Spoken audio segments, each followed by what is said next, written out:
Ce numéro 21004 du 14 février 2021 portant création, organisation et fonctionnement d'un service spécialisé au cabinet du président de la République dénommé Comité national des 9e Jeux de la francophonie de Kinshasa. Je vous fais l'économie de ce texte en vous disant que pour l'essentiel, retenez qu'il est créé au sein du cabinet du président de la République un service spécialisé dénommé Comité national des 9e Jeux de la francophonie de Kinshasa, CNJF en sigle. Le Comité national des 9e Jeux de la francophonie de Kinshasa a son siège à Kinshasa. Le Comité national des 9e Jeux de la francophonie de Kinshasa est régi par les dispositions qui sont contenues dans la présente ordonnance. Alors, quelle est la mission ?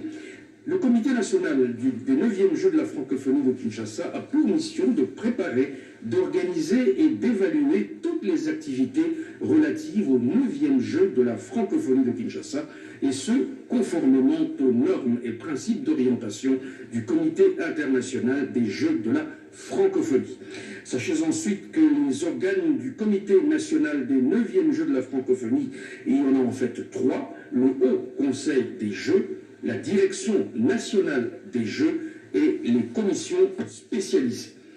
La deuxième ordonnance, c'est l'ordonnance numéro 21005 du 14 février 2021 portant nomination d'un haut représentant du président de la République au Comité national des 9e Jeux de la francophonie de Kinshasa.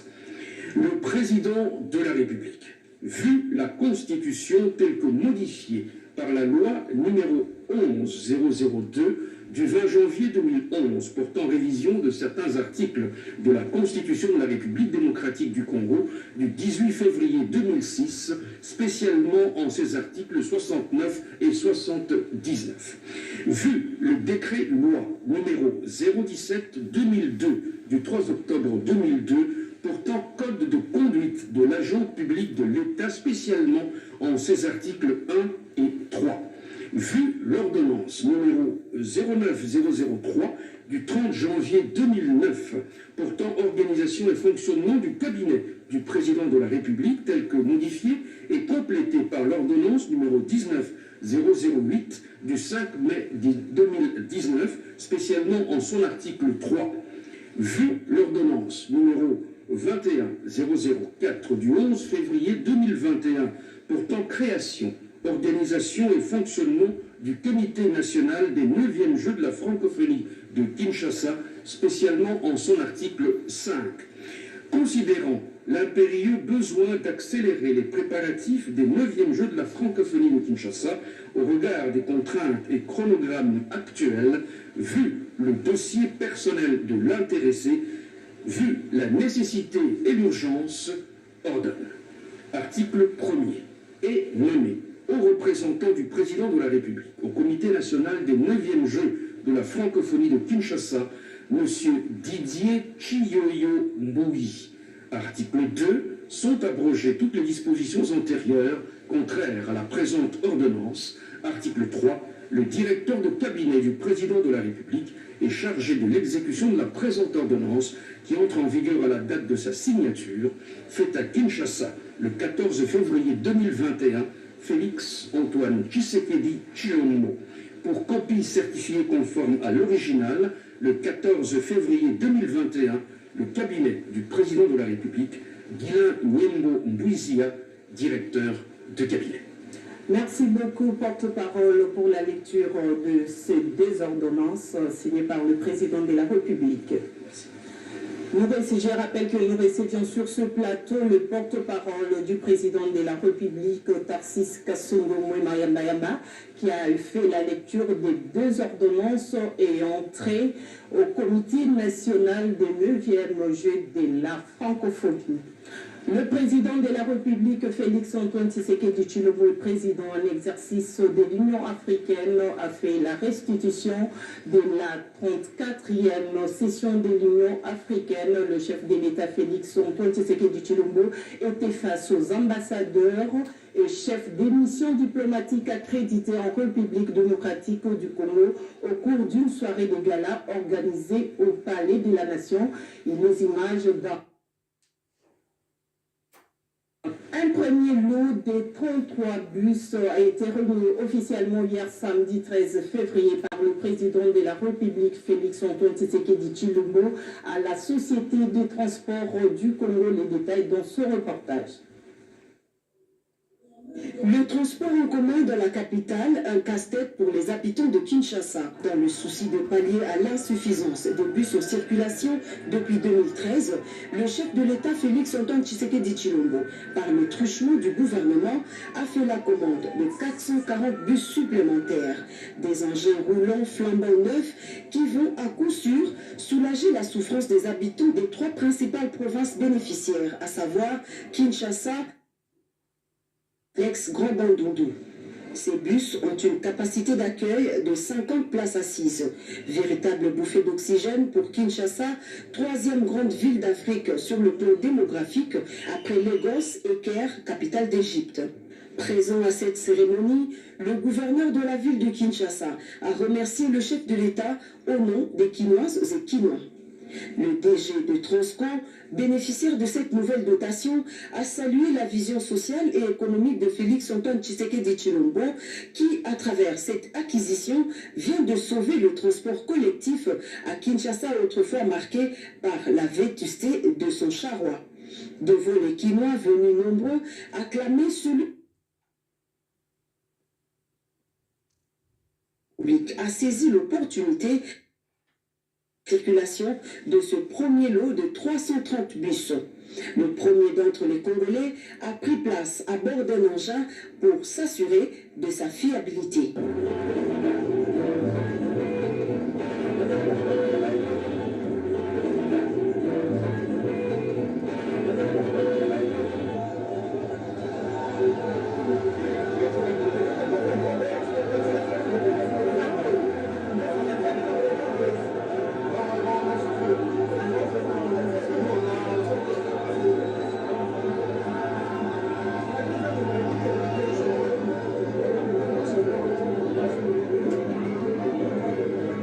Renforcement du charroi automobile de Transco, principale société qui a remplacé en 2013 les trois précédentes, Sotraz, City Train et Stuc, va alléger la peine de la population habituée à se déplacer grâce à ces bus à un coût abordable, même pour des longs trajets. Côté données techniques, retenez que les nouveaux bus Transco sont tropicalisés et répondent aux exigences de la topographie des villes congolaises. Ils sont équipés d'un châssis solide d'alliage métallique avec une puissance moteur de 260 chevaux et capable de tenir longtemps.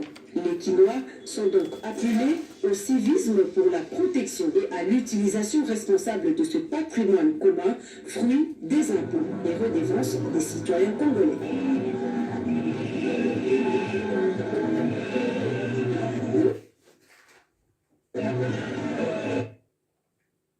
Et des 330 bus réunis hier à la Société des transports du Congo. Le Congrès international CIC est une ONG de défense des droits des femmes et des jeunes qui plaide pour l'application de la parité hommes-femmes dans les institutions politiques nationales. On écoute Madame Tatiana Ngoya au micro de Médard Mouyal. Nous sommes dans un pays où plus de 62% de la population est jeune. Mais lorsque nous voyons les statistiques, la jeunesse est sous-représentée. Idem pour les femmes. Nous sommes dans un pays où plus de 52% de la population est constituée des femmes. Mais lorsque nous voyons les statistiques, les résultats sont mitigés. Donc par cette observation, avec d'autres jeunes, nous nous sommes dit comment est-ce que nous pouvons, en tant qu'engagement citoyen, faire en sorte de changer les choses.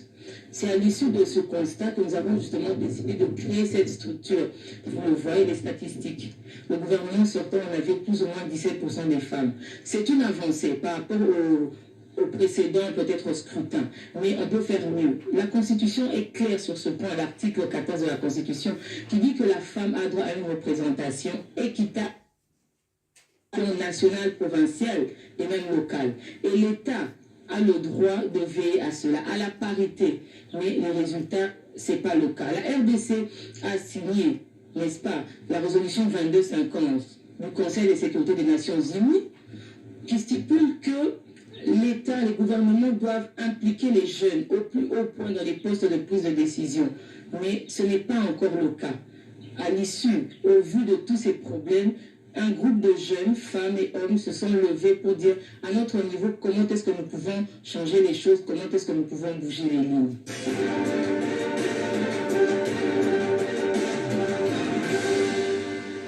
La grande entreprise pharmaceutique Roche a annoncé un nouveau partenariat avec la République démocratique du Congo pour élargir l'accès au diagnostic et au traitement du cancer. Au cours de l'entretien que le chef de l'État Félix Antoine Tshisekedi Tshilombo a eu avec le président mondial de cette firme. Par ailleurs, le comité multisectoriel de lutte contre les Covid-19 a annoncé au sortir de la rencontre avec le président de la République la réouverture des écoles et des établissements académiques. C'est la semaine du président. Liesse populaire dans une ambiance festive, le chef de l'État, président en exercice de l'Union africaine, Félix Antoine Tshisekedi Tshilombo, a regagné Kinshasa au terme d'un séjour à Addis Abeba, en Éthiopie, où s'est tenu par visioconférence le 34e sommet ordinaire de l'organisation panafricaine. La première dame, Denise Nyakeru Tshisekedi, est venue accueillir le président de la République au pied de l'avion à l'aéroport international d'Ondjili, où l'on a noté la présence des autorités civiles et militaires et une forte délégation des députés nationaux et sénateurs ayant adhéré à l'Union sacrée de la nation. De l'aéroport et tout le long du boulevard Lumumba, des milliers de Kinois se sont massés pour saluer le retour du président en exercice de l'Union africaine par des chansons et des ovations frénétiques. Peu avant de quitter la capitale éthiopienne, le chef de l'État s'est entretenu au palais présidentiel avec son homologue, la présidente Sahle-Work Zewde, au cours d'un déjeuner de travail auquel le Premier ministre éthiopien Abiy Ahmed a pris part. Des félicitations ont été réitérées au président de l'Union africaine. Madame Sahle-Work lui a promis le soutien et l'hospitalité de l'Éthiopie. La grande compagnie pharmaceutique biotechnologique de renommée mondiale, Roche, s'engage dans un nouveau partenariat avec la République démocratique du Congo à travers le ministère de la Santé pour élargir l'accès au diagnostic et au traitement du cancer. L'annonce a été faite au cours de l'entretien que le président de la République, Félix Antoine Tshisekedi Tshilombo, a eu avec le président mondial du groupe Roche, Christophe Franz. Le renforcement du partenariat avec Roche dans le cadre de la couverture santé universelle a été également au centre des échanges. Le Covid-19, des opportunités d'améliorer la détection de cette pandémie et des moyens médicaux pour le traitement ont été aussi évoqués au cours de l'entretien. Le responsable de la firme Roche a proposé de mettre des experts à la disposition du ministère de la Santé dans le choix des médicaments. De retour au pays, après son investiture en qualité de président de l'Union africaine pour l'exercice 2021-2022, le chef de l'État Félix Antoine Tshisekedi Tshilombo a eu une séance de travail au Palais de la Nation avec le panel d'accompagnement de sa mandature à la tête de l'organisation panafricaine. Des orientations et directives relatives aux activités du président de l'Union africaine à son plan d'action ont été évoquées au cours de cette réunion, a attesté le professeur Ntumbalwaba, coordonnateur du panel au sortir de la rencontre. La Fédération internationale de football association a choisi la RDC comme pays pilote pour l'organisation d'un tournoi interscolaire. Le président de la FIFA, Gianni Infantino, l'a annoncé au chef de l'État, Félix Antoine Tshisekedi Tshilombo, au cours d'une première réunion de contact virtuel que le président de l'exercice de l'Union africaine a eu avec le responsable de l'instance du football mondial. Après l'avoir félicité pour ses nouvelles responsabilités continentales, le président de la FIFA a évoqué les possibilités de coopération avec l'Afrique. Parmi les projets phares que la FIFA veut développer sur le continent figure le tournoi interscolaire avec la RDC comme pays pilote. L'objectif est d'utiliser le football pour l'éducation et inculquer aux écoliers les vertus du sport comme le fair play. Le président de la FIFA est attendu prochainement à Kinshasa. Le docteur virologue Jean-Jacques Mouyembe, coordonnateur du secrétariat technique de la riposte contre le Covid-19, est allé annoncer au président de la République la bonne nouvelle de la descente de la courbe épidémique grâce aux mesures sanitaires prises sur ses instructions. Il a dit avoir adressé au chef de l'État son rapport relatif à un certain nombre de propositions sur l'allègement des mesures en vigueur au pays.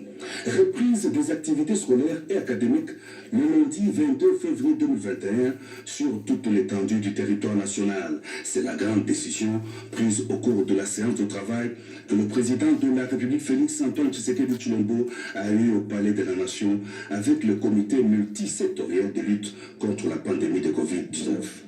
Une décision qui découle de l'amélioration de la courbe épidémique de la deuxième vague de Covid-19 en RDC. D'après le secrétariat technique de la riposte, les mesures prises par le chef de l'État face à la deuxième vague de la pandémie ont porté leurs fruits. Le Covid n'étant pas encore éradiqué au pays, le couvre-feu est maintenu de 21h à 5h et le respect strict des mesures barrières s'avère indispensable.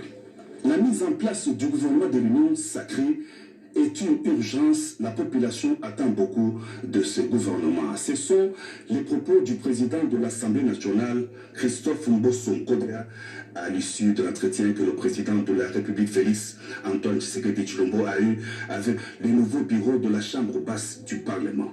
Dans 30 jours, ce sera l'ouverture de la session ordinaire de l'Assemblée nationale. Cette réunion a permis au bureau Mbosso de présenter au chef de l'État, garant du bon fonctionnement des institutions, le rapport définitif de la session extraordinaire de janvier 2021. La semaine écoulée a été dominée par la remise et reprise du bureau du Sénat, la réunion stratégique à riposte du virus Ebola dans le Nord Kivu et l'annonce de la rentrée scolaire, la synthèse des activités qui ont marqué la semaine avec Malumbela. La semaine qui s'achève a été marquée par la cérémonie des remises reprises à la Chambre haute du Parlement. Le bureau sortant a cédé les bâtons de commandement au bureau d'âge conduit par Deo Mamboléo. Ce dernier a remercié son prédécesseur Alexis Kamumwamba pour son bravoure, son dynamisme et son expérience. La maladie à virus Ebola refait surface en RDC. Le premier cas a été détecté à Butembo, suivi d'un autre cas dans l'Est de la République. Lundi, une réunion stratégique s'est tenue à Kinshasa sous la direction du ministre de la Santé publique pour préparer la riposte et contrôler cette épidémie. Une feuille de route est en train d'être élaborée.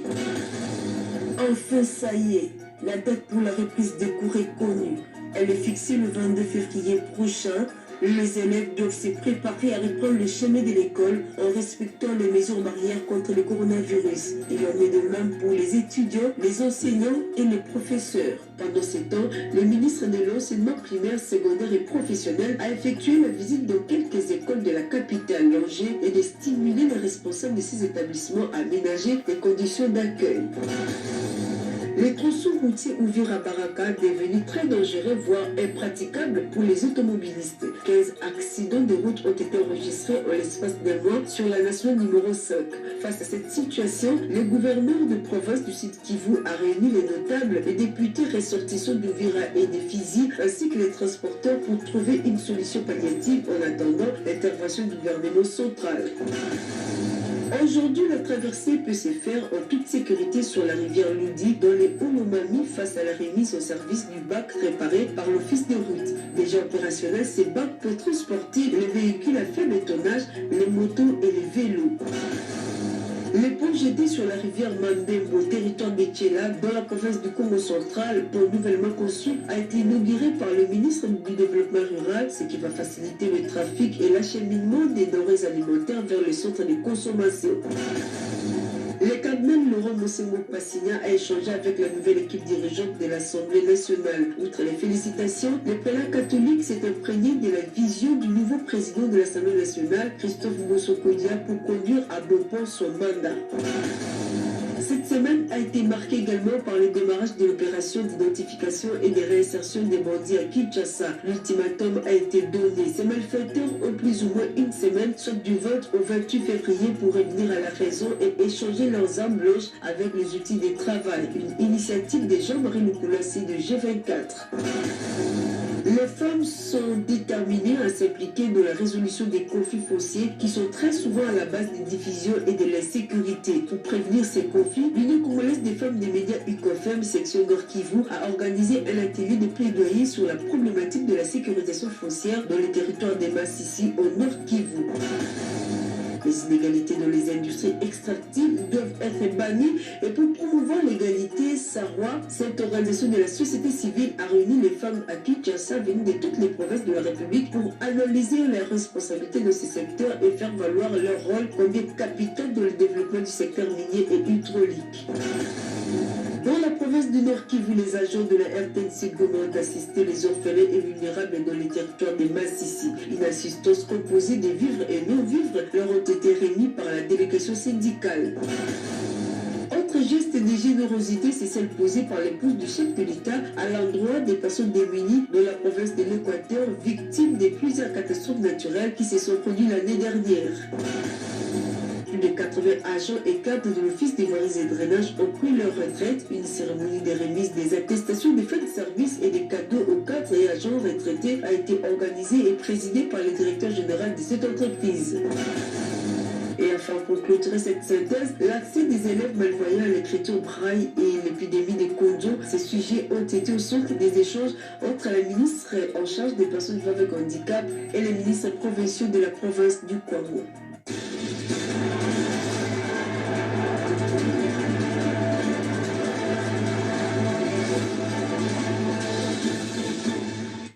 Les manifestations se sont poursuivies en Birmanie malgré la libération par la junte de 23 000 prisonniers, les plus torrentiels, qui ont enseveli une vingtaine de personnes au Maroc et causé des dégâts importants